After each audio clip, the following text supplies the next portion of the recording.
aborder dans la rue nos compatriotes et une intervention nous a marqué, c'est l'intervention d'une enseignante. Je vous propose d'écouter ce qu'elle dit à propos de votre livre intitulé « De la médiocrité à l'excellence ». On l'écoute. Je suis passionnée de l'excellence et de la perfection. Et il y a quelques années, j'ai lu le livre du professeur Joe Muelle, De la médiocrité à l'excellence. C'est un livre qui m'a vraiment beaucoup apporté. C'était la première fois que je voyais que quelqu'un avait écrit uniquement sur ce thème. Donc, je pense que ça m'a révolutionné. Et je suis à fond aujourd'hui pour promouvoir l'excellence et la perfection, non seulement parmi les jeunes, les élèves, les étudiants, mais aussi parmi les personnes plus âgées. Déjà, dans mon lycée, j'ai commencé à organiser des fêtes d'excellence. Je suis à la 3e édition. Ça prend de l'ampleur et j'ai de plus en plus de sponsors, surtout parmi les anciens élèves qui sont passés par là et qui aujourd'hui réussissent à s'organiser pour offrir des laptops, offrir des tablettes, des bourses scolaires, des choses comme ça qui créent une saine émulation au sein de la jeunesse. Parce que quand les enfants sont valorisés dans leur travail scolaire et académique, ils font mieux. Ça, c'est très sûr.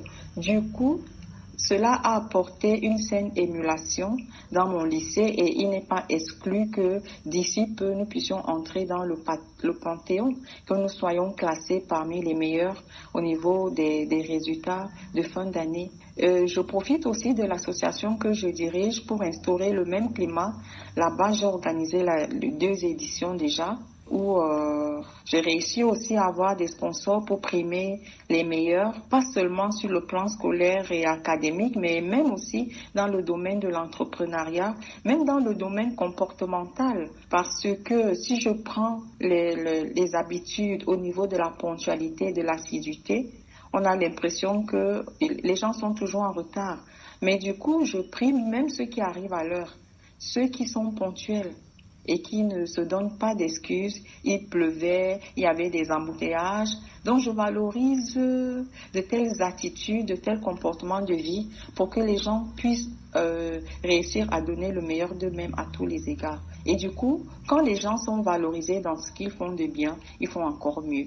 Réaction, professeur? Je viens d'écouter un très bon témoignage de ce que j'ai parfois pensé que ça n'existait pas, à savoir la lecture. Je viens d'écouter cette dame qui montre qu'elle a effectivement lu l'essai sur la signification humaine du développement intitulé, beaucoup plus connu sous le titre de « De la médiocrité à l'excellence » et j'en suis heureux.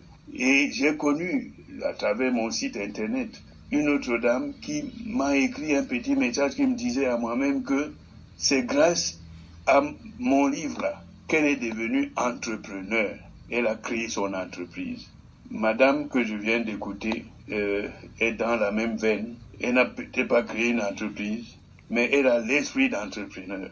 Et je suis content de voir qu'elle encourage ça auprès de ses enfants, de ses élèves, de ses étudiants. Parce que tout à l'heure, Alain Patrick voulait lui-même poser la question de savoir qu'est-ce qu'il faut au Cameroun pour aller à l'émergence comme Tipton. Mais justement, des gens comme ceux-là, l'émulation, c'est au centre de ça.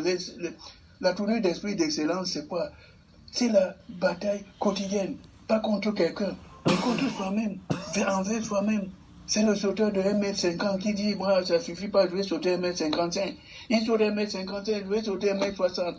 C'est ça l'esprit, la créativité permanente, et qui ne nous lâche que vers à la fin de notre existence.